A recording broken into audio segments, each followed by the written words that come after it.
스마트인 2G 판도라의 격리 실무가 추구하는 바입니다. 안녕하세요, 판도라입니다. 판도라의 격리 실무 이번 시간에는요, 니마 그런 회계 처리하지 마오 4탄입니다. 저는 집합건물 회계대행, 부가대행, 세무대행, 그리고 회계감사, 장기수원 충당금 계획, 그리고 그 세무대행, 법인세까지 하고 있습니다. 이지 집합건물 회계 컨설팅 대표이사로 재직하고 있고요. 공동주택 회계교육의 모든 것 에듀파에서 강의하고 있어요. 시행사가 직접 관리하거나 위탁세에서 직접 관리하는 경우에는 회계가 없이 강의를 하시는 경우들이 있어요. 회계가 없이 강의를 한다네요. 회계가 없이 부가만 하시는 것들이 많아요. 이게 어디가 많으냐면 오피스텔이랑 상가에서는 회계 없이 부가만 하는 것들이 있습니다.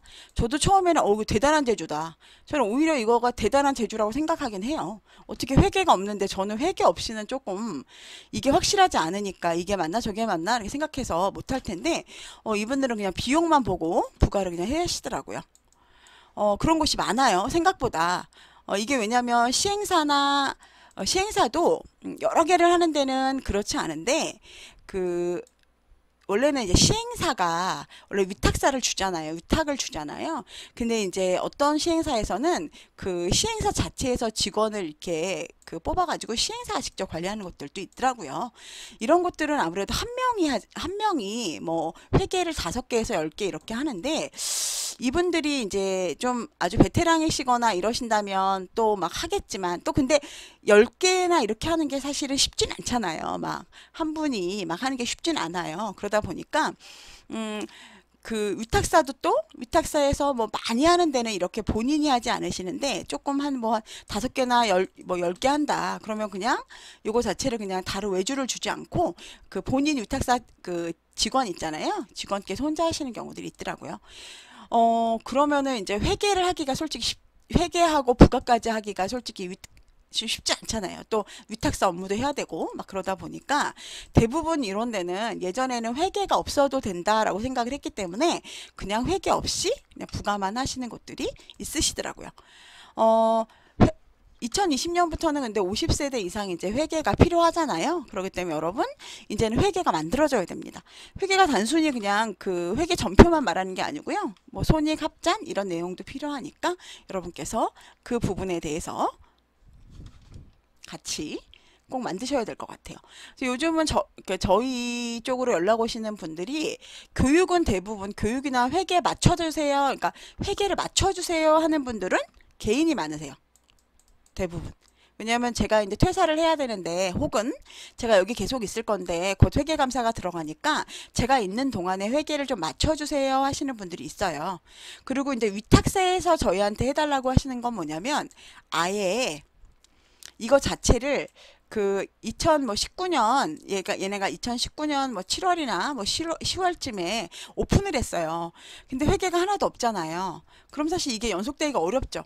격리분이 직원분이 그 다음 거부터 계속 한다고 해도 그거 하기가 어렵잖아요. 그러다 보니까 저희한테 이 회계를 앞에 거를 좀 맞춰주세요 라고 얘기를 합니다. 입력을 해주세요 이렇게 얘기를 하는 거죠. 그럼 저희가 통장이랑 부가한 거 보고 저희가 맞춰드리는 거예요. 그러면 전표를 쳐드리는 거죠. 2019년 7월부터. 근데 여러분 아시겠지만 이렇게 회계 없이 하는 분들이 수납은 날짜별로 통장별로 잡을까요? 회계가 없으니까 통장별로 안 잡겠죠. 이제 그것도 굉장히 이제 맞추고 이러기에 저희가 좀 시간이 걸려요. 그래서 어쨌든 저희가 그런 부분에 대해서 해드리고 있습니다. 2020년 50세대 이상은 회계 필요하다는 거 여러분 잊지 마세요. 자, 그리고 2022년 1월 1일부터 12월 31일분에 대해서 2023년에 이제 회계감사를 하는데요. 이제 150점포, 점유 부분이 150점포 이상이에요. 제가 이제 한 가지 여기서 말씀을 드리면 3년 내에 우리 회계감사 2022년이죠. 요때 기준으로 해서 3년 이내에 회계감사를 만약에 받았잖아요. 그러면은 여기는 그 관리비나 그 장충이 3억 이상인 곳. 근데 이게 사용료까지 포함돼요. 그러니까 뭐 전기수 난방 있죠? 이런 부분. 그리고 장기수원 충당금이 3억 이상인 곳은 회계감사를 꼭 받으셔야 되고요. 회계감사를 2022년 이 앞으로 해서 3년 이상 안 받으신 분들 있잖아요. 이런 분들은 관리비 1억, 장충 1억이에요. 이상이면은 받으셔야 합니다. 그래서 회계가 없는 분들은 뭐 회계감사를 안 받으셨을 거 아니에요. 그죠? 그러니까 이제 1억이 넘으신다면 150 점포 이상이고 1억이 넘으신다면 받으셔라. 이런 얘기죠. 이게 다 어디에 나온 걸까요? 집합건물 회계처리 기준법에 나온 얘기입니다. 아까 말씀드린 대로 이제는 집합 건물이, 그리고 제가 근데 저희한테 문의를 하실 때 이게 지금 2022년부터니까 나 2022년 1월부터 전표할게요 라고 얘기를 하시거든요. 그럼 제가 말씀을 드려요. 만약 2019년부터인데 이거를 못 맞추시겠으면 이 앞에 내용을 당신들이 이걸 지정을 해주세요. 저희한테 이거 입력해달라고 하는 분한테. 그치만 2021년부터 회계를 만드셔서 지금이 벌써 8월이잖아요. 그럼 7월분까지 관리비가 나왔잖아요. 8, 9, 10, 11월 동안에는 좀 연습을 하십시오 라고 얘기를 해요. 한 5개월 동안. 이제는 이거가 집합건물 회계처리 기준에 맞춰서 해야 되잖아요. 그죠? 그렇기 때문에 본인이 이거를 연습 안 한 상태에서 2022년 1월 1일부터 정확히 회계를 입력할 수 있을까요? 제 생각에는 어려울 것 같아요. 그렇기 때문에 제가 항상 말씀을 드리는 게 현실적인 말씀을 저는 드려요. 아마 2029년부터 시작하거나 2020년 거부터 시작하면 아마 이분들은 이거에 대해서 미수금이 얼마인지, 전기 2월 이익잉여금이 얼마인지, 뭐 통장 장례만 대부분 알겠죠. 그렇기 때문에 그냥 아예 그때 시작 때부터 날짜부터 입력을 하세요 라고 얘기를 드리고요. 만약에 이게 어려우시면 2021년부터라도 회계를 꼭 잡아서 만드세요 라고 얘기를 하는 겁니다. 안 그러면 2022년도에 갑자기 이거 회계감사 받아야 되는데 중간에 계속 틀리실 거 아니에요. 그런 것보다는 좀 연습을 하고 하셔라. 그게 맞을 것 같다라고 저는 이야기를 드립니다. 자, 그리고 회계가 마이너스 나면은 큰일 나요. 회계가 마이너스 날 수 있는 항목은 단 하나. 감가상각 누계액이죠. 얘는 자산으로 대변에 표시를 하는데 유일하게 차변에 마이너스로 표시하는 항목이에요. 그래서 잔존 가치를 나타내는 그런 유일한 항목이에요. 이거 외에는 마이너스가 나면 안 되고요. 각각 만약 예수금인데 이 전체는 1,000원으로 플러스가 나 있어요. 근데 국민, 건강, 고용, 산재가 있는데 국민은 마이너스가 많이 나 있고 건강은 플러스가 많이 나 있고 얘는 마이너스 많이 나 있고 얘는 플러스 많이 나 있고 그래서 합해서 이게 플러스 나면 되나요? 안 되죠. 각각 항목마다 정해진 항목마다 성급 비용 같은 경우도 성급이 딱 하나 아니잖아요. 각각 항목마다 있죠. 얘를 어떤 거는 플러스, 얘는 마이너스, 얘는 아직 뭐 근데 물론 부가를 안 해서 플러스가 난 거는 당연히 맞죠. 근데 마이너스 나면 안 되겠죠. 이런 식으로 해서 전체가 플러스 난 거. 미지급금도 전기료 부분은 마이너스가 났어요. 지난달에 1,000원 모아놨는데 이번 달에 1,200원 납부했어요. 이러면 된다? 안 됩니다. 마이너스가 난 거는 분명히 잘못하고 있다는 거예요. 여러분. 각각 항목마다도 잘못하고 있는 거고 전체적으로 마이너스가 났을 땐 더 큰 문제가 있겠죠. 근데 그런 경우 있어요. 수선충당금인데 3년치가 있어요. 여러분. 3년에 걷는 건데 미리 시작을 한 거예요. 그래서 마이너스가 난 거. 이런 건 어쩔 수 없겠죠. 앞으로 3년 동안 거둘 거니까.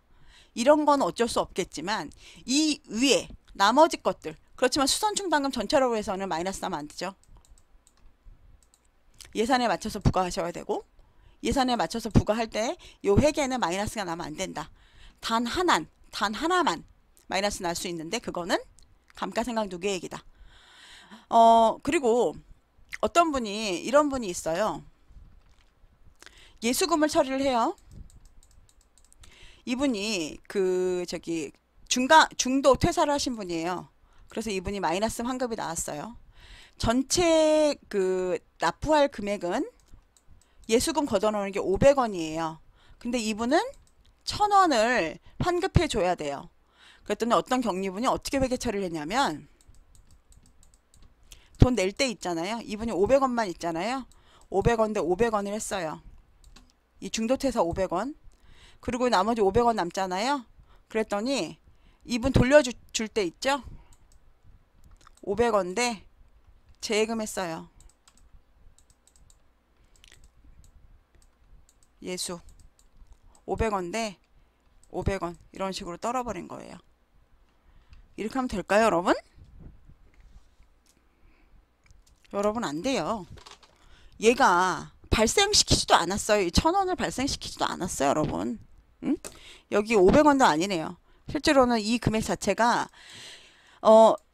그냥 그 납부하는 금액, 있는 금액 있잖아요. 만약에 500원이 있고 이 사람을 만약에 그러니까 그 친구는 이렇게 했네요. 500원이 있고 200원이 250원을 이게 예수한 금액이고 이게 어떤 금액이죠? 이게 근로 연말정산에서 중간 퇴사하신 분 연말정산이에요. 250원이에요. 그러니까 이분은 이건 아예 발생시키지도 않고 이 예수금 우리 직원분에서 그냥 다 발생을 시켜버린 거예요. 그래서 납부할 때도 원래는 500원을 없애버려야 되잖아요. 여기서 발생시킨 거를 250원 돌려줄 때 250원. 결론적으로 500원이니까 예수금은 없애줬지만 실질적으로는 이 250원을 만들어주지도 않았고 이 500원도 그대로 써주는 게 아니라 요 부분만큼만 500원만큼만 납부를 해준 거죠.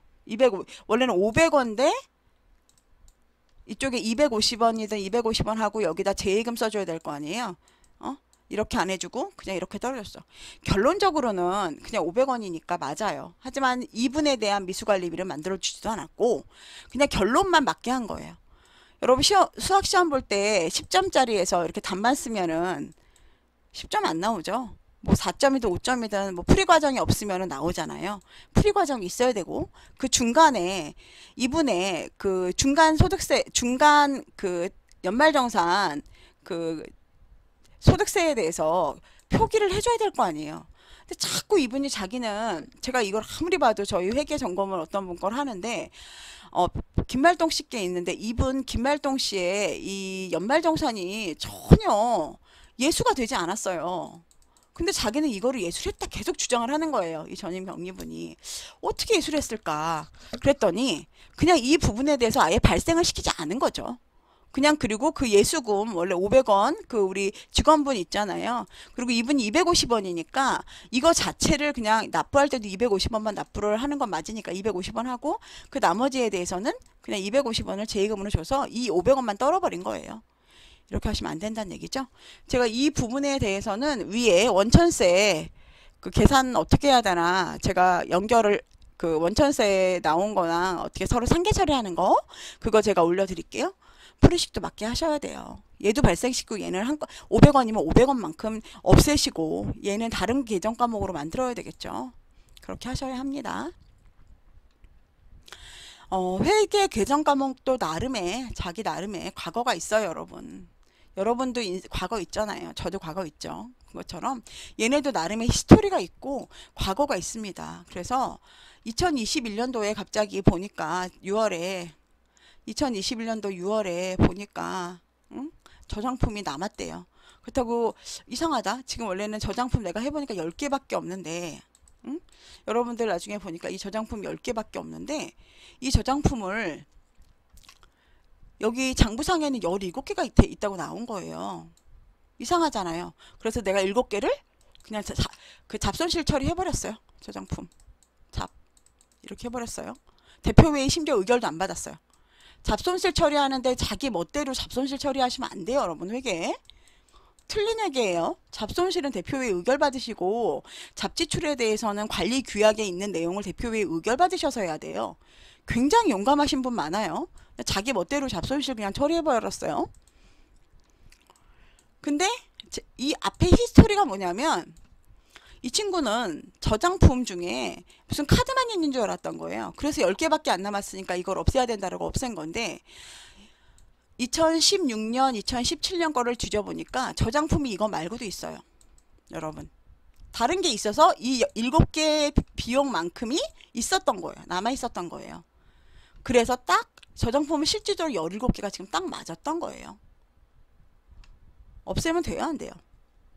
안 되죠. 그것도 심지어 자기 맘대로 잡손실 처리하면 돼요, 안 돼요?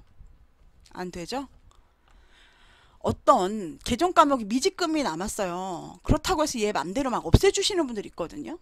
이거 이거 부가한 건데 누가 이거 책임질 거예요? 저는 진짜 되게 이해가 안 되더라고요. 그럼 다 했대요. 자기가 맞췄대요. 그래서 네 맘대로 하세요 그랬어요. 그러니까 이걸 왜냐면 이렇게 해놓고 다 이렇게 지워놓고 갔어요 이분이. 응? 그리고 가서는 그냥 나는 다 맞췄다라고 생각하겠죠. 아닙니다 여러분. 아까 말했죠. 저장품이 앞에 있었는데 그걸 왜 자기 맘대로 잡손실 처리합니까? 개수가 17개 남는 거랑 이 잡손실 개수랑 딱 맞아요. 근데도 없애더라고요. 맘대로 하세요 그랬어요. 본인이 하시겠다는 거는 뭐 저는 막지 않습니다. 자기네 회계고 자기 거 틀린 거니까요. 그리고 어떤 분이 그 이제 복리후생비 중에 산재 그 보험이 있잖아요. 근데 이거를 그 예수금 산재 보험이라는 계정 까먹으로 쓰셨더라고요. 그래서 제가 한참 이걸 봤어요. 이게 뭘까? 왜 이분은 산재 보험료를 예수금에 줬을까? 이상하다 이렇게 생각을 했던 거예요. 근데 나중에 보니까 이게 비용인 복리후생비의 산재 보험료더라고요. 다른 계정 과목도 다 그렇게 쓰셨대요. 그래서 이건 아닌 것 같다. 제가 수정하세요 라고 얘기를 했었는데 뭐 계속 쓰고 싶다 그러면 뭐 그건 어쩔 수 없는 거죠. 본인이 알아서 헷갈리지만 남들이 보기에 헷갈리지만 본인이 그게 좋다 그러면 쓰셔야죠. 근데 회계감사나 이런 분한테는 지적받겠죠? 보시는 분들이 헷갈리잖아요. 회계는 나만 보는 거다? 아니다. 모든 사람이 봤을 때